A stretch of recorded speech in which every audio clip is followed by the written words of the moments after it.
pagi. Pagi. Mau. Oke. Ayo.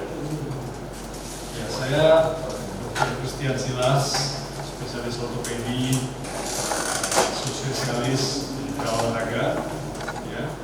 Saat ini praktek di Rumah Sakit Indah yang di Puri Indah, Jakarta Barat.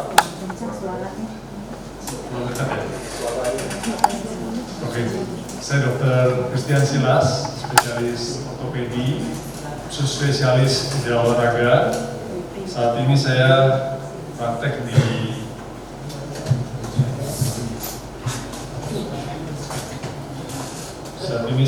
di Rumah Sakit Pondok Indah yang di Puri Indah yang di Jakarta Barat. Ya. Jadi saya dokter ortopedi ya untuk mengatasi tulang, sendi, otot yang tujuannya lebih untuk mengembalikan fungsi ke normal atau ke awal, ya, atau memperbaiki fungsi yang kurang baik menjadi lebih baik. Ya, jadi itu tujuannya dari ortopedi. Oke, saya sangat berterima kasih pagi hari ini bisa sharing untuk Opa-Oma semua di sini. Ya, saya merasa ini satu anugerah untuk saya untuk bisa melayani, satu kesempatan yang Tuhan kasih untuk bisa melayani di sini. Ini ketemu di sini ada persekutuan ini, saya ingat sama oma saya. Oma saya kalau ada mau kebaktian atau persekutuan untuk usia indah, wah itu bangun pagi-pagi sekali. Bangun pagi-pagi sekali, udah siap. Mungkin 2-3 jam sebelum acara juga udah siap. Udah langsung minta, ayo diantar pergi. Padahal jamnya masih lama sekali. Teman-teman udah nunggu di sana. Jadi saya yakin ini mungkin udah lama kenalnya ya. Udah bertahun-tahun, mungkin udah puluhan tahun ya, jadi udah kenal teman-teman di sini ya. Jadi kadang-kadang mau mulai kebaktian itu masih lebih sibuk ngobrol sendiri. Jadi kalau ingat oma saya, ini suatu acara mingguan yang sangat dinanti-nantikan, gitu ya, karena bisa kebaktian, bisa ketemu Tuhan, juga bisa ketemu teman-teman. Dan saya rasa ini sangat bagus ya, sangat bagus. Jadi bisa perhatian teman-teman, bisa komunikasi dan sebagainya. Jadi hari ini saya akan mengenalkan diri dulu. Saya Tuhan kasih kesempatan untuk bisa belajar di Universitas Indonesia untuk S1-nya, lalu saya diberi kesempatan untuk belajar di Singapura, di National University Singapura, praktek di sana di National University Hospital. Lalu juga Tuhan percayakan untuk bisa studi lagi di Amerika, kami di Harvard, di Massachusetts General Hospital. Jadi sebelum COVID, persis sebelum COVID kita selesai, balik ke Indonesia, COVID. Oke, jadi hari ini kita akan membahas satu topik yang sering pada Opa-Oma yang dirasakan, ada sakit lutut. Itu suatu hal yang mungkin paling sering dirasakan ya. Sakit lutut yang paling sering apa sih pada Opa-Oma? Yang sering adalah pengapuran. Bahasa medisnya osteoartritis ya. Jadi adalah satu penyakit ya karena penuaan degeneratif, di mana tulang rawannya itu rusak atau aus ya. Jadi karena tulang rawannya rusak atau aus sehingga ada nyeri, ada kaku, dan pergerakannya berkurang. Ini adalah kondisi yang sering terjadi pada orang yang lebih tua dan sangat mengganggu untuk aktivitas sehari-hari. Jadi terjadi pengikisan pada tulang rawan, ya, sehingga terjadi satu nyeri. Nyeri ini makin bertambah parah saat beraktivitas, ya, atau pada saat masa istirahat, misalkan malam gitu sakit, jalan jauh sakit, naik turun tangga sakit.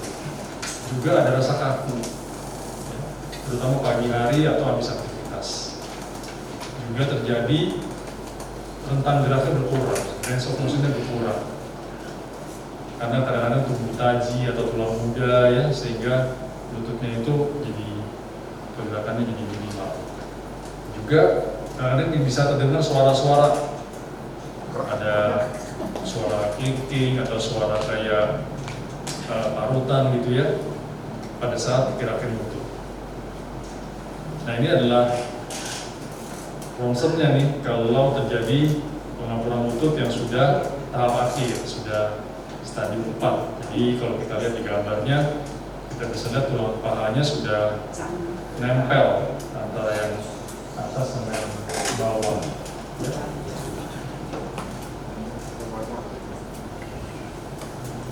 Nah, apa sih penyebabnya pengapuran lutut? Penyebabnya bisa karena faktor usia, bisa karena kegemukan, juga bisa genetik, otot yang kurang kuat, ya, atau ada pernah cedera sendi sebelumnya. Semua ini bisa menyebabkan pengapuran. Pengapuran ini suatu kondisi yang progresif, artinya cenderung memburuk sepanjang berjalannya waktu. Nah, bagaimana apa yang harus kita lakukan kalau memang kita sudah terjadi pengapuran, sudah kena pengapuran? Nomor satu memang kita adalah tujuannya untuk maintain, untuk menjaga supaya nggak semakin parah. Pertama kita bisa turunkan berat badan, ya. Lalu olahraga teratur untuk memperkuat otot-otot kaki. Pilih olahraga yang low impact atau yang jangan yang lari, yang lompat ya. Jadi berjalan, renang, sepeda, nge-gym boleh, tai chi oke, ya. Kalau sampai sakit, kadang-kadang kita minum obat pereda nyeri atau minum obat radang seperti steroid, tapi obat-obatan ini tidak menyembuhkan. Obat-obatan ini sifatnya sementara, ya. Dan ini kalau obat-obatannya dipakai rutin itu nggak bagus karena bisa merusak fungsi ginjal, bisa merusak lambung, bisa merusak hati. Ya, jadi penggunaan obat nyeri, penggunaan steroid ini hanya digunakan bila perlu saja dan digunakan jangka pendek. Jangan sampai terus-terusan harus setiap hari minum obat-obatan nyeri. Karena obat-obatan nyeri ini tidak menyelesaikan masalah, ya ini hanya menghilangkan nyerinya saja, tapi masalahnya tetap ada. Kadang-kadang kita juga lakukan pemberian suntikan di lutut, bisa suntikan steroid. Ya, suntikan steroid ini juga sama, ya, banyak efek samping, bisa menyebabkan tulang kropos, tulang rawan juga semakin lebih cepat aus. Kadang-kadang kita pakai untuk kasus di mana radangnya berat, sakit banget, mau nggak mau kita suntikin steroid. Tapi kalau bisa jangan sampai harus diulang atau terus-terusan untuk steroid. Suntikan kedua ialah kita bisa gunakan namanya asam hyaluronat. Mungkin di masyarakat umum tahunya oli, suntik oli, gitu ya. Nah ini suntikan oli, suntikan pelumas, asam hyaluronat ini cukup aman karena ini bisa diulang dan efek sampingnya juga minimal. Suntikan yang lain yang bisa kita lakukan adalah PRP atau di masyarakat ada suntikan plasma. Mungkin pernah dengar ambil darah sendiri, gitu ya, lalu darahnya itu akan diputar di laboratorium, sel darah merah akan mengendap, ada plasmanya di atasnya, itu yang disuntikan kembali ke lutut. Juga sekarang banyak ada namanya suntikan sekretom. Sekretom ini adalah protein dari stem cell. Stem cellnya itu diambil dari plasenta janin. Ya, jadi ada plasenta janin, diambil stem cellnya, lalu diambil proteinnya saja supaya ada reaksi alerginya segala macam lebih minimal. Ini adalah pilihan-pilihan suntikan yang biasanya bisa kita berikan untuk pasien-pasien dengan pengapuran lutut. Pilihan lain ialah juga kita bisa berikan radiofrekuensi ablasi.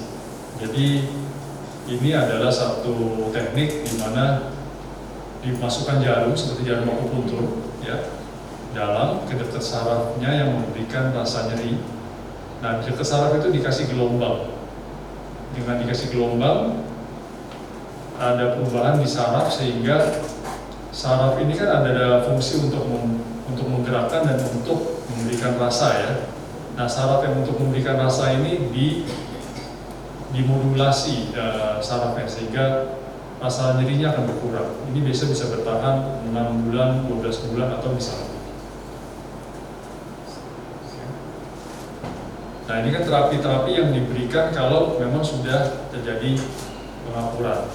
Tapi tentu yang lebih penting ialah pencegahan. Ya, pencegahan lebih penting. Nah sekarang gimana mencegah terjadinya pengapuran lutut? Ya, kalau yang sudah terjadi pengapuran lutut, tugasnya ialah maintain, menjaga supaya nggak semakin parah. Tapi kalau yang belum kena pengapuran bisa pencegahan. Pencegahan satu ialah sama ya, nomor satu ialah berat badan harus jaga. Karena setiap berat badan yang meningkat ada ekstra beban di lutut, sehingga resiko cedera dan resiko nyeri. Ya, bahkan sedikit saja penurunan berat badan secara dapat signifikan mengurangi rasa nyeri dan tekanan pada lutut. Ada yang disebut rasio 1:4. Jadi setiap 1 kg berat badan yang kita turunkan itu mengurangi sekitar 4 kg tekanan pada lutut. Ya, jadi sangat signifikan. Kadang-kadang mungkin ada yang merasa, aduh dok, baru turun 1 kilo, 2 kilo, tapi itu sudah sangat bermanfaat untuk lutut sebenarnya. Ya karena setiap 1 kg yang turun berat badan, di lutut bebannya berkurang 4 kilo. Ya.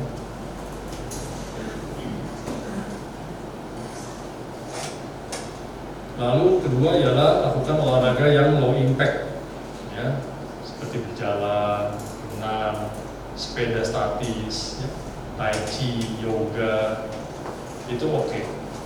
Sangat bagus untuk memperkuat otot-otot kaki.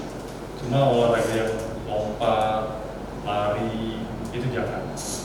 Ya, karena semakin impact-nya terlalu besar waktu itu. Ya. Lalu fokus, dalam hal ini saya cerita untuk lutut, tentu kita fokus untuk penguatan otot lutut ya. Otot paha bagian depan, paha bagian belakang, dan otot paha betis.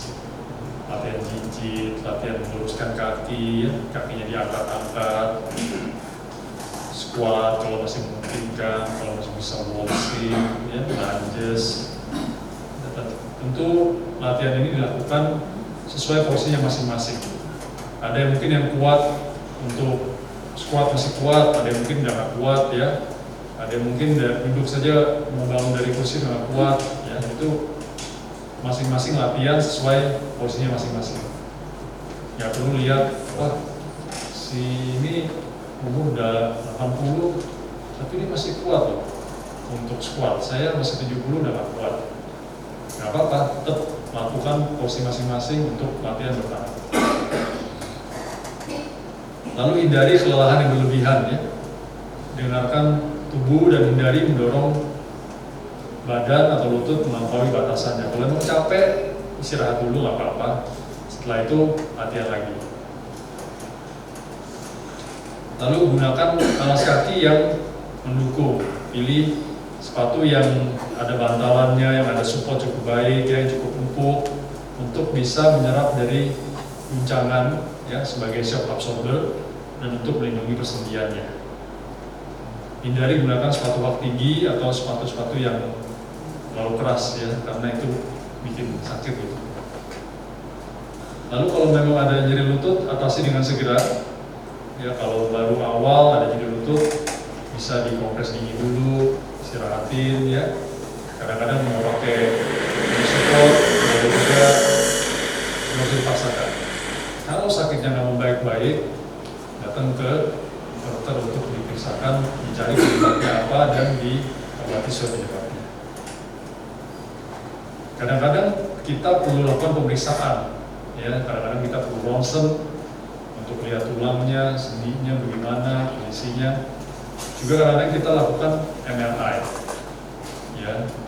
MRI atau magnetic resonance imaging ini lebih detail daripada ronsen. Dia bisa lihat jaringan, dia bisa lihat otot, dia bisa lihat saraf, pembuluh darah dan semuanya lebih detail.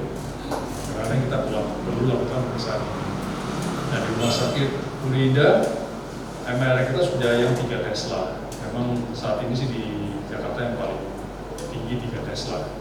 Di beberapa rumah sakit lain mungkin masih 1,5 Tesla. Jadi 3 Tesla lebih detail. Tapi pakai 1,5 juga masih bisa kelihatan sih. Kadang-kadang kita juga perlu lakukan CT scan. Ya, CT scan lebih detail lagi untuk tulang, untuk sendi lebih detail. Nah, di rumah sakit Purida ada CT scan yang baru, ini yang 512 slides, jadi dia sangat detail dan cepat karena juga ada pakai teknologi AI. Ini sangat cepat ya, biasanya perlu beberapa belasan menit atau setengah jam, ini bisa 1-2 menit selesai. Lalu untuk orang tua juga yang sering adalah tulang kropos, ya. Jadi satu waktu periksa kepadatan tulang atau bone mineral density. Ya.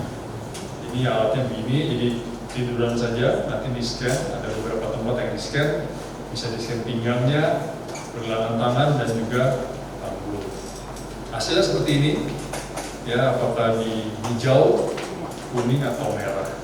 Kalau di hijau berarti tulangnya masih padat, kalau di kuning masuk parakropos, kalau di merah sudah masuk kropos. Jadi kalau tulang kropos sudah masuk merah, risiko pada orang tua, risiko patah tulangnya lebih tinggi. Ya, jadi tentu lebih bagus kalau bisa pencegahan atau mengetahui lebih awal, kita bisa obati dulu sebelum jangan sampai jatuh atau tulang. Jadi singkatnya, pengapuran lutut adalah satu kondisi yang menyebabkan nyeri, kaku, dan berkurangnya pergerakan akibat kerusakan tulang rawan di sendi lutut. Ya, yang bisa dilakukan bila sudah terjadi pengapuran lutut ialah menjaga maintenance supaya nggak semakin parah. Obat-obatannya memang tidak ada, ya, tapi kita bisa lakukan berbagai perawatan untuk membantu mengelola gejala dan meningkatkan kualitas hidup. Terkadang kita perlu operasi, ya, untuk kasus-kasus yang parah. Ada beberapa operasi yang bisa kita lakukan. Kita bisa lakukan artroskopi. Artroskopi itu kita masukkan kamera, masukkan teropong, ya, lukanya kecil-kecil ke dalam lututnya. Jadi bukan sayatan yang besar. Mungkin kalau kita lebih terkenal adalah laparoskopi, itu adalah, atau endoskopi, masukkan kamera atau teropong ke perut, gitu ya. Nah, ini bisa juga dilakukan artroskopi, masukkan kamera, masukkan teropong ke dalam lututnya. Kadang-kadang kita juga perlu operasi osteotomi. Osteotomi adalah satu tindakan operasi untuk meluruskan lutut yang bengkok, ya. Atau terakhir kita bisa lakukan penggantian lutut. Penggantian lutut ini contohnya di gambar yang ini ialah seperti kalau gigi rusak. Gigi rusak kita kecilin, kita pasang crown.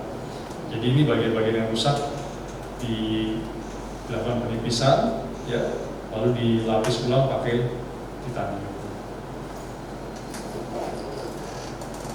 Sekian dari saya, ya.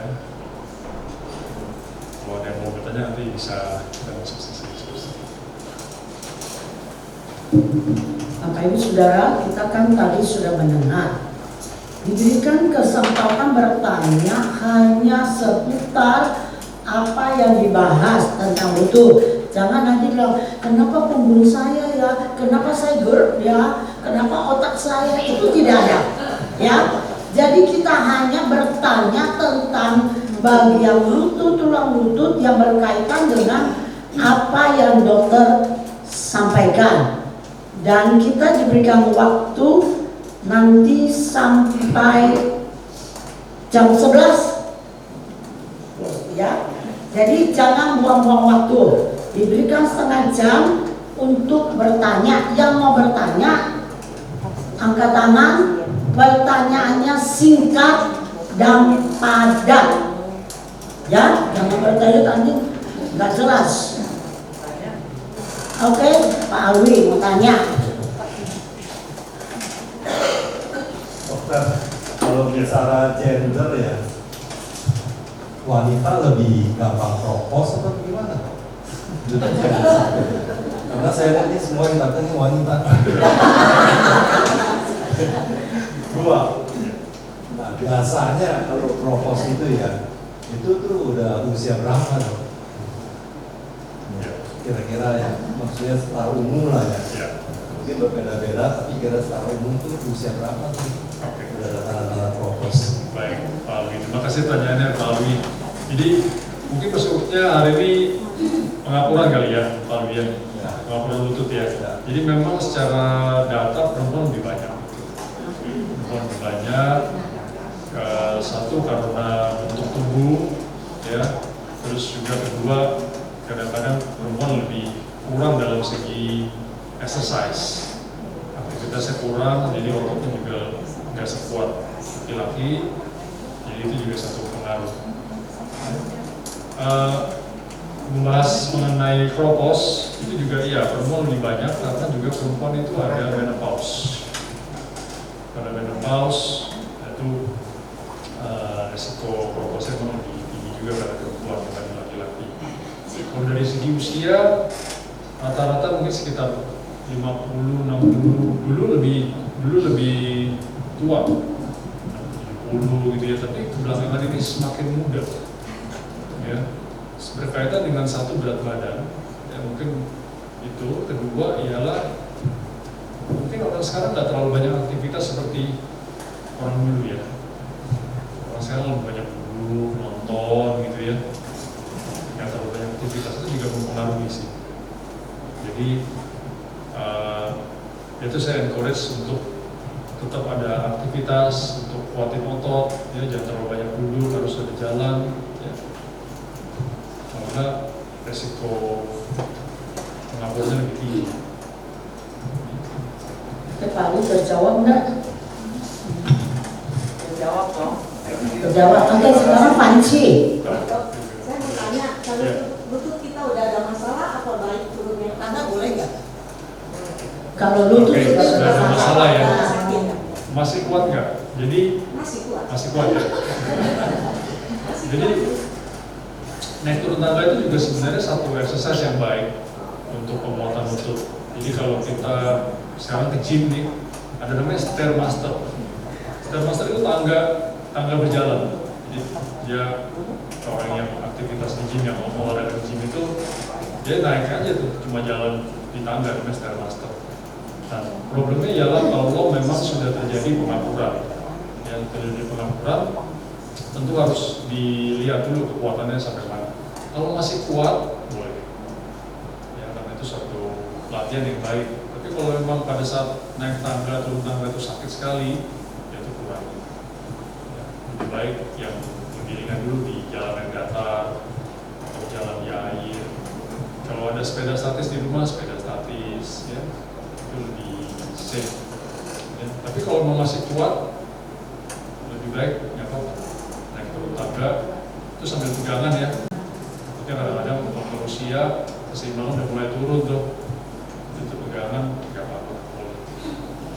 Oke dok, saya makasih ya, Ya. karena berkaitan dengan lutut, saya pernah dioperasi sama dokter Christian ya, lutut. Tetapi saya ini bukan masalah ganti mangkok, tapi karena bantalannya waktu itu robek. Sekarang sudah pernah terjadi begitu, apakah saya masih bisa selalu naik turun tangga? Karena saya kalau naik tangga, saya sekarang begini, satu saja, jadi bukan ya begitu, tapi saya satu. Apakah naik tangga masih boleh atau sudah harus hindari? Betul. Jadi salah satu yang bisa kita gunakan ialah indikator rasa nyeri. Jadi kita bisa pakai rasa nyeri itu sebagai indikator boleh atau enggak. Pada saat kita naik turun tangga, kalau sakit, ya berarti ada satu problem. Kalau nggak sakit boleh. Ya, kalau memang bisanya naik satu ya satu nggak apa-apa. Jadi kalau nggak sakit boleh. Ya, tetap boleh Ya, lah. tetap boleh. Lalu satu lagi akan lebih aman kalau tangganya yang lebih pendek-pendek. Kalau tangganya yang terlalu tinggi, kalau ngepuknya terlalu banyak itu biasanya lebih sakit. Ya, jadi jarak terlalu tinggi agak lebih, tangga yang pendek lebih aman sih. Tapi kalau memang pada saat naik sakit, ya satu-satu nih. Atau kadang-kadang pasien bilang naik nggak sakit, turun sakit, nah turun satu-satu. Oke, terima kasih. Hah?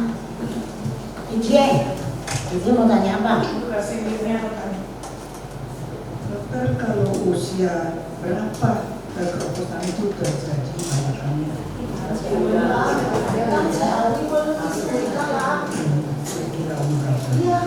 Nah, saya mau tanya ini, waktu jalan pulang sendiri bunyi ketuk-ketuk itu apa ya?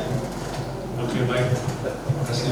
Jadi nomor satu tadi mengenai usia. Usia memang dari data sekarang kelihatannya makin muda. Makin muda ya. Jadi itu tetap latihan, poin ototnya tetap aktif supaya lututnya bisa terjaga. Dan semakin lemah ototnya, beban di lututnya semakin berat. Dan juga berat badan yang tadi masuk ke targetnya adalah berat badan ideal. Ya, walaupun orang beda-beda ya, jadi pelan-pelan turunkan aja. Kalau udah masuk di berat badan ideal ya pertahankan. Lalu pertanyaan kedua ialah kalau lututnya berbunyi. Nah, bunyi itu memang bisa juga salah satu tanda kekakuran. Tapi kadang-kadang berbunyi kalau nggak sakit ya kita nggak apa-apain sih. Kadang-kadang bunyi keliting bisa karena peradangan atau karena ototnya atau segala macam. Tapi selama bunyi itu nggak menimbulkan sakit, biasanya normal. Kalau pada saat bunyi sakit, ya itu baru diperiksakan ke dokter. Apa ya? Dia. Livi. Ayah Livi. Katanya turun tangga lebih berat turun apa naik? Bebannya gitu loh. Ya. Yang mana tuh? Ya. Terus satu lagi ya. Ini nggak tahu lutut apa ini. Kalau jalan lama kenapa paha suka kenceng? Nah itu problem apa tuh? Baik. Jadi naik turun tangga ada kesulitan masing-masing ya. Jadi kalau pada saat naik kita perlu otot yang tertentu, pada saat turun juga perlu otot yang tertentu. Ya, jadi dua-duanya punya kesulitan. Ada pasien yang bilang naik lebih gampang, ya, tapi rata-rata sih bilang turun lebih susah. Rata-rata. Ya.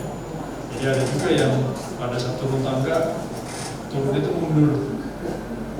Ada juga yang begitu. Cuma ya itu harus hati-hati lah ya. Takut jatuh karena nggak melihat stepnya. Jadi harus berpegangan sama dokter. Yang kedua ialah paha. Untuk paha kalau itu berarti capek biasanya. Beristirahat. Perlu istirahat. Itu berarti dikasih peringatan. Peringatan istirahat atau juga nanti dilatih ototnya. Mungkin ototnya kurang kuat. Atau mungkin pada saat jalan terlalu banyak ya kecapean, nanti pelan-pelan tambahin. Dok, kalau latihan otot, Nah, salah satu contoh apa ya yang bisa kita lakukan? kalau di rumah yang gampang misalkan ya kaki duduk, kaki luruskan, gitu ya. Nah, lurusin aja tahan, seperti stick, ya. Atau bisa juga kaki sebelahnya ditaruh di kaki yang ini gantian. Dari kanan atau saya kiri, kaki yang di atas ini terus sebagai beban, itu bisa. Berarti gantian capek kakinya. Terus latihan itu kan otot paha bagian depan, otot paha bagian belakang juga bisa. Jadi misalkan berdiri pegangan, ya lalu gini. Ini untuk otot paha bagian belakang sambil pegangan. Bisa pegangan, pusing. Belakang. Lalu sambil ada gigi.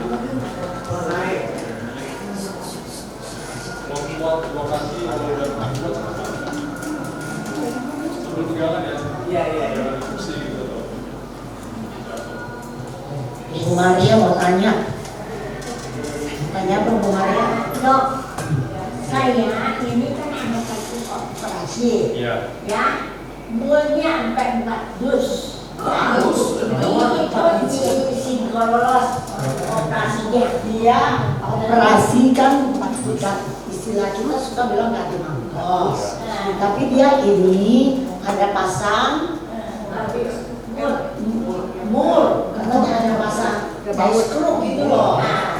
Habis ini nggak bisa sumbu penyakit. Oke. Pakai mangkok yang buatan sumbu punya.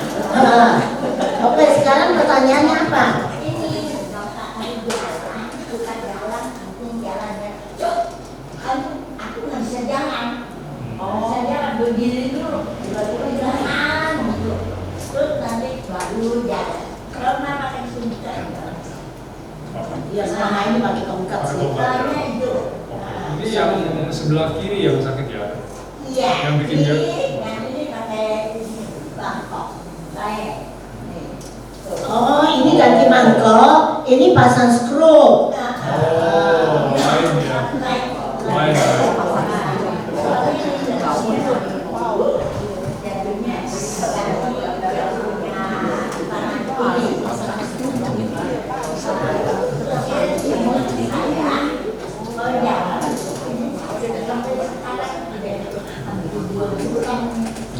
Kalau yang di lutut kiri pasang skru, kenapa ya? Maksudnya apakah susah kemampuan juga? Kenapa pasang skru? Kenapa mau operasi? Hah? tanpa digagal. Iya, kenapa? Sampai ini mau operasi, kenapa? Karena Tulangnya Bengkok. oh, tulangnya keropos jadi operasi. Jadi pasang skru. Ya, ya. dulu ya semua pada datang saya ngajak jalan Oke. ngesot sampai yang paling kunci Ya, Sekarang oke, bisa sudah jalan berarti. ya? ya Sekarang udah bisa jalan ya? Dokter udah, sekarang udah jalan. Ya, ya. Oke. Mungkin yang kanan itu sudah halus, sudah pengapuran, jadi dilakukan ganti lutut, ganti tempurung ya. Yang kiri mungkin baru diluruskan kali ya, belum diganti ya, baru pasang skru mungkin sih. sampai berganti sampai Ya, Pakai mati ya, betul. Ya, jadi jangan sampai ini ya. ya.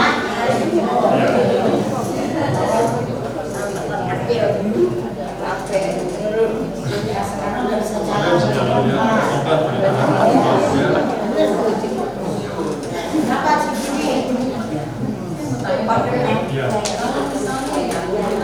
Kalau misalnya kita udah grabnya nih 3 ke 4 dan kita masih bisa jalan, oke, yang otot, bukan belakang depanan. Nah, besoknya kan dia lebih naik. Apakah kalau kita berasanya udah sakit gitu ya? Apakah itu operasi dibutuhkan? Dan kalau misalnya kita tidak mau operasi, apakah efek samping daripada lutut ini? Oke, baik. Jadi kalau kita lihat grade 1, 2, 3, 4 itu kan kita sebenarnya lihat dari ronsen yang tadi ya. Kalau 4 kan sudah nempel sekali ya, tulang ketemu tulang. 3, 4 mungkin sudah mendekati itu. Tapi kalau nggak sakit, artinya nggak perlu operasi. Karena kita mengobati pasien itu bukan lihat dari ronsen. Ada beberapa pasien mungkin yang sudah di tempat pun sudah nempel, tapi pasiennya nggak sakit. Ya, tapi memang bengkok lututnya, dia nggak sakit, masih bisa jalan jauh nggak apa-apa dok, nggak ada sakit, obat nyeri juga nggak pernah minum, cuma mau bengkok aja. Ya, selama nggak sakit ya nggak usah dioperasi. So, memang ada kemungkinan makin progresif.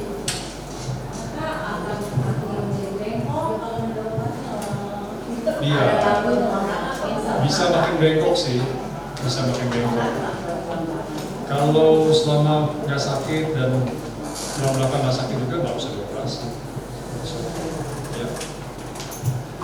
Oke, Kang Iminchen. Ya, Yawan semua. Oh, cocok sudah. Dok, Ya. ibu ini kan udah ganti dua-dua Iya. ininya. Iya.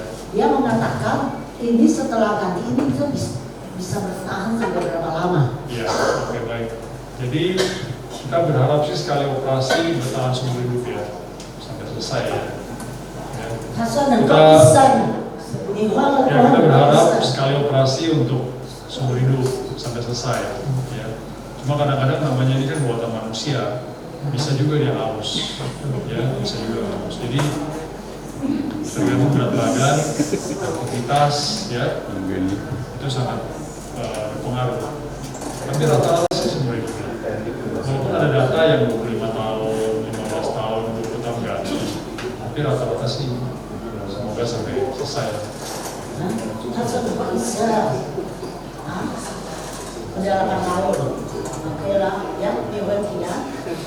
Tapi bisa aus loh. bisa熬， Rasa 能够 hidup 不是 loh. 一生能够一个是一生，一个是lama-lama 它也能够这样， Iya.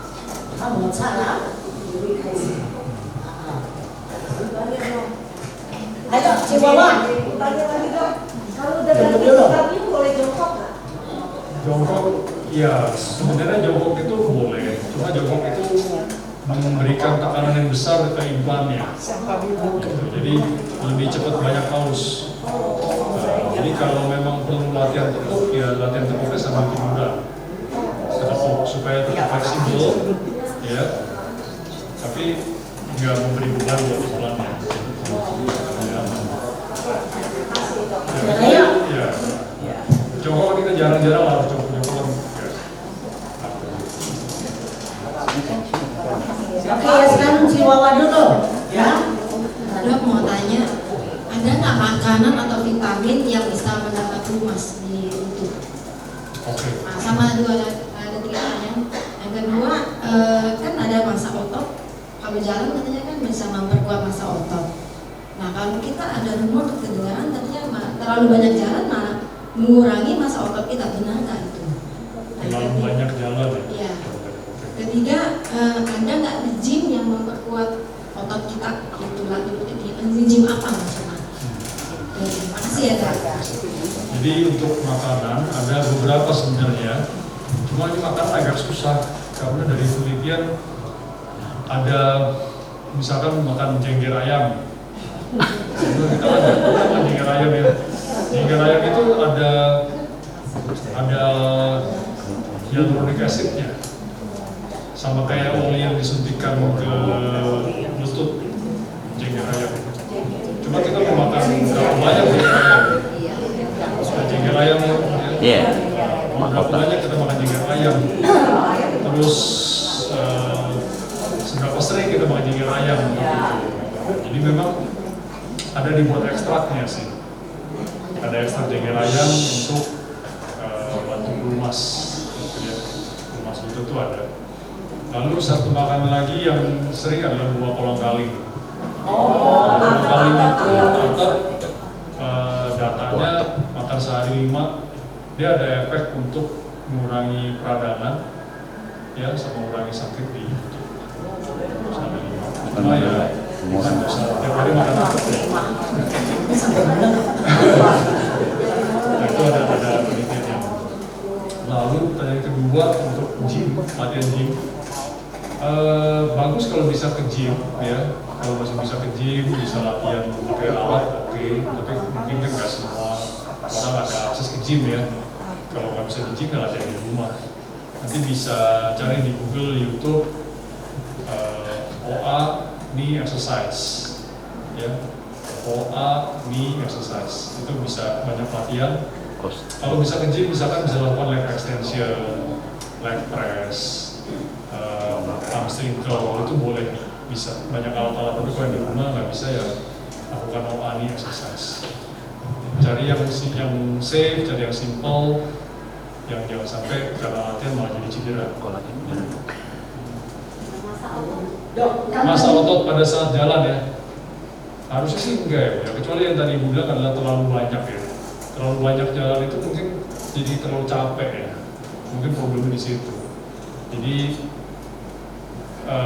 memang orang itu punya kapasitas yang beda-beda, nggak harus semua 6.000 langkah, 10.000 langkah. Mungkin yang satu nggak kuat, mungkin yang satu memang biasa jalan dia kuat. Jadi ukur kekuatan masing-masing, jalan semampunya, lalu tambahin setiap minggu, tambahin ya mungkin 10% gitu ya untuk improvement. Lalu juga dari penelitian yang baru, untuk memperkuat otot kaki yang simpel dan murah itu adalah jalan cepat, kalau masih bisa ya. Jadi jalan cepat 3 menit, mungkin pernah dengar ya, jalan cepat 3 menit secepat mungkin, lalu jalan santai 3 menit, ulangi lagi jalan cepat lagi 3 menit. Itu akan lebih memperkuat otot dibanding waktu yang durasi yang sama tapi jalannya mungkin kecepatannya lambat. Jadi cepat 3 menit jalan santai, cepat lagi 3 menit jalan santai. Itu bisa memperkuat otot lebih baik. Dan nanti kita punya waktu udah hampir, nanti di Herawati sekali, dan itu kita akan selesai tanya jawab. Coba saya mau tanya, tadi kan bilang ceker ayam.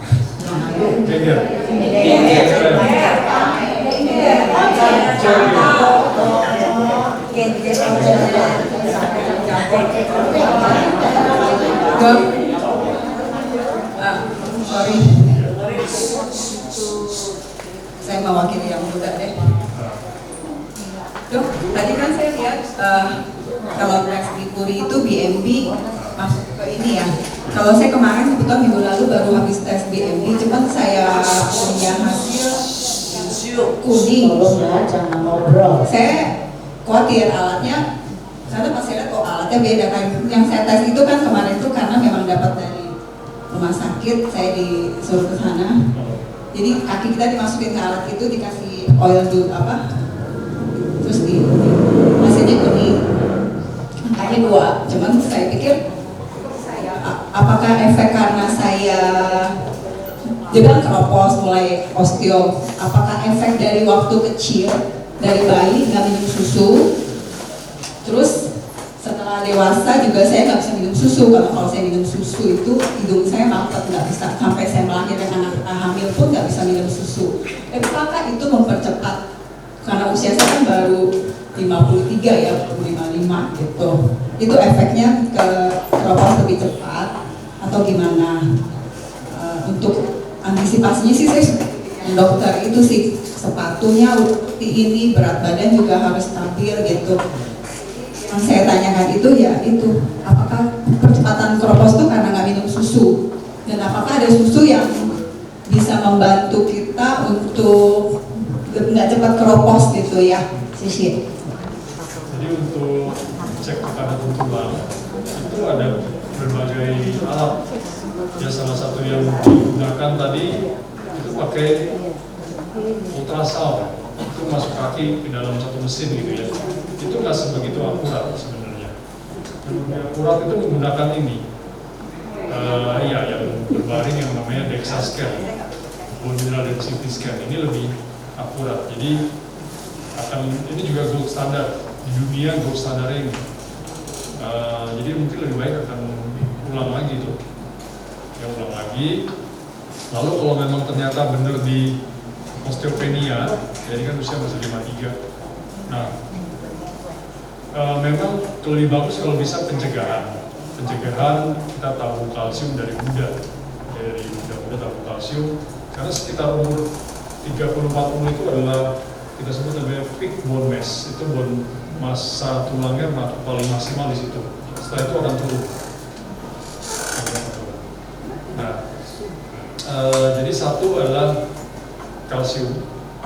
Kalsium bisa dari yang natural aja, susu, yogurt, keju.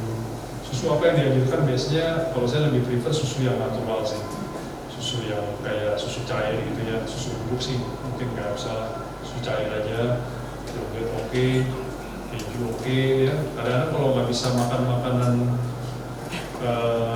produk sapi, mungkin ada pasien-pasien yang alergi, bisa juga dari seaweed, terus dari kayak ikan teri gitu ya, itu juga tinggi kalsium tuh. Kalau memang sampai nggak bisa sama sekali ya mau nggak mau pakai suplemen ya, tablet gitu ya, kalau perlu. Kalau bisa natural itu aja. Kalau susu soya oke. Susu soya juga oke, susu soya bisa. Cuma susu soya dibanding susu sapi, kalsium masih lebih tinggi susu sapi sih. Cuma susu soya itu keuntungannya untuk perempuan, dia ada fitoestrogen.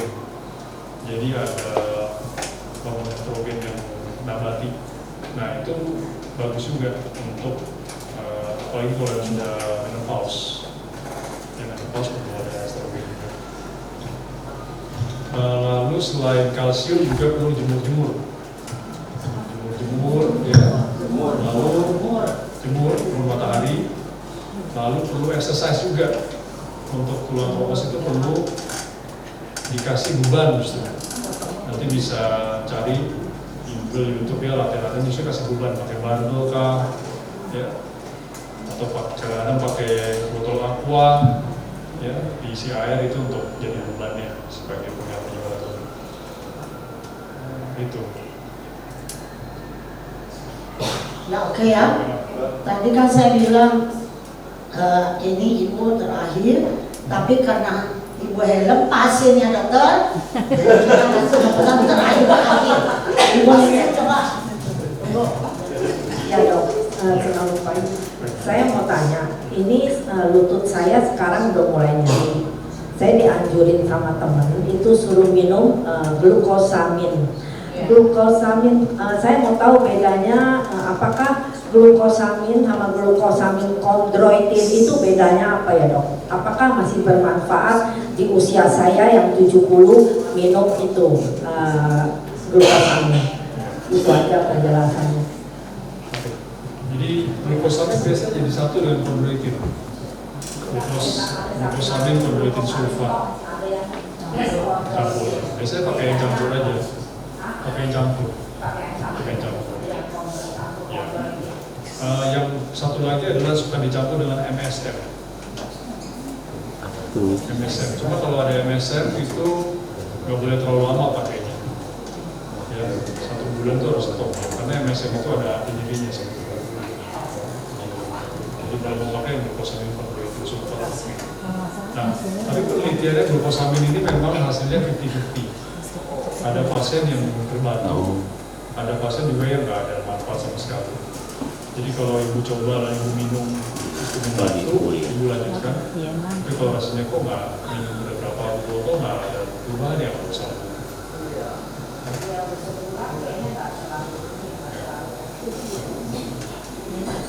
Jadi kalau nggak ada perubahan ya nggak usah lanjutkan. Nggak banyak sih, sedikit. Karena glukosanya, tapi nggak banyak. Oke, sekarang Ibu Helen, kita harus layani Ibu Helen karena pasiennya dokter. Nanti ngomong apa jengnya ayam gitu guys ya. Nah kalau urat sapi bagus nggak dok?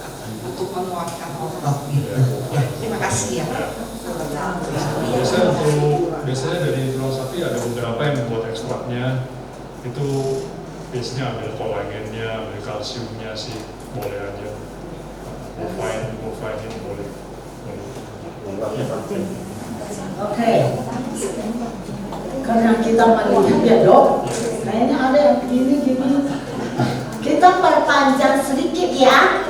Jadi yang belum bertanya kalau mau diberi kesempatan, jangan lewatkan. Kalau tidak ada akan tutup. Apakah masih ada? Akun. Di rumah nggak ada. Linda. Oh, ya. Siapa? Ada lagi? Oh ya, Pak Ewi. Udah, kalau yang lain mau tanya, Pak Ewi tanya semua dengar. Dokter, kalau siatika itu apa? Oke, baik. Ada kaitan dengan lutut. Nah, siatika itu satu kondisi di mana ada saraf kejepit di pinggang. Ada saraf kejepit di pinggang, rasa sakitnya dari pinggang dia menjalar turun ke bokong, paha, betis, ke kaki. Gitu. Bisa beda-beda sih, ada yang cuma sampai bokong aja, ada yang sampai ke paha, ada yang sampai ke betis, ada yang sampai ke kaki, tergantung saraf kejepitnya yang sebelah mana. Itu siatika. Saraf kejepit pinggang.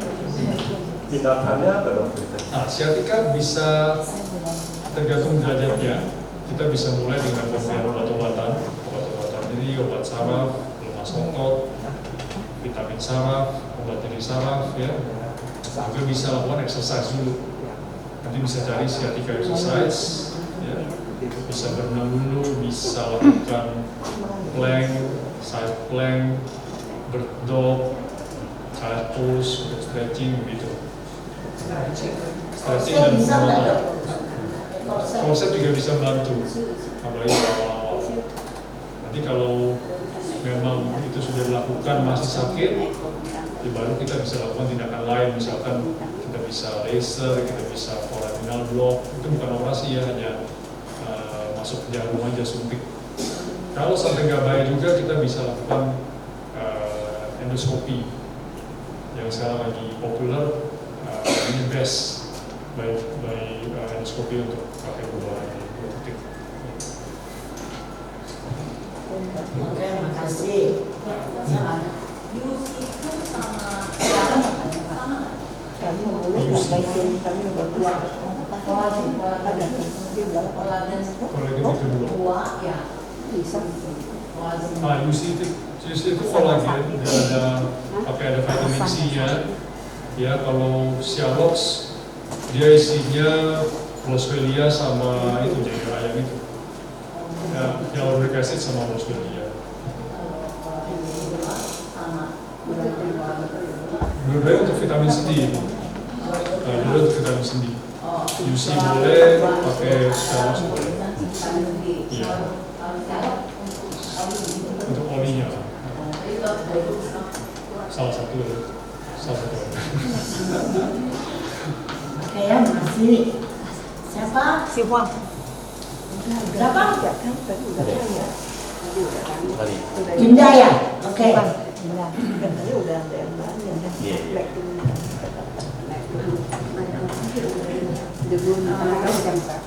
Saya bingung ya, Tuhan menciptakan tanaman tumbuhan itu buat kita makan ya. Tapi yang saya tahu kadang-kadang kita konsul ke dokter di rumah sakit, dok saya sakit ini makanan apa yang nggak boleh dimakan, tapi dokternya selalu bilang, oh semua makanan boleh. Nah ini kebetulan di gereja ya, saya percaya dokter nggak mau bohong. Nah saya mulai sakit nih,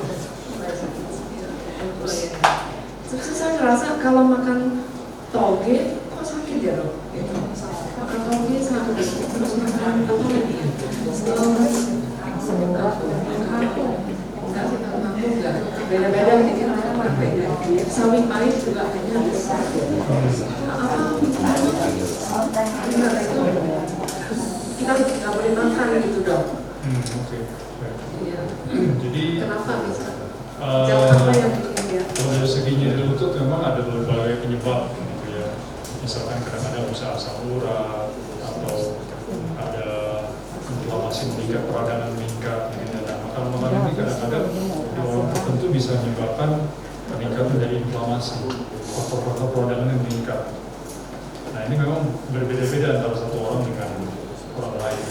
Jadi kalau si ibu rasa kok saya pada habis makan toge sakit, atau makan togenya sedikit atau banyak berpengaruh nggak pakai sawinya dikit atau banyak gitu ya.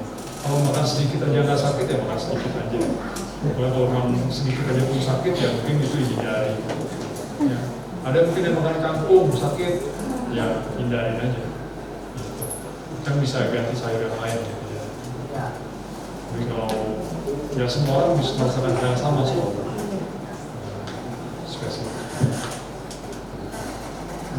Oke ya, saya akan menutup sesi tanya jawab. Kita ini sebentar lagi belum selesai ibadah. Makasih banyak dokter atas jawaban-jawaban kepada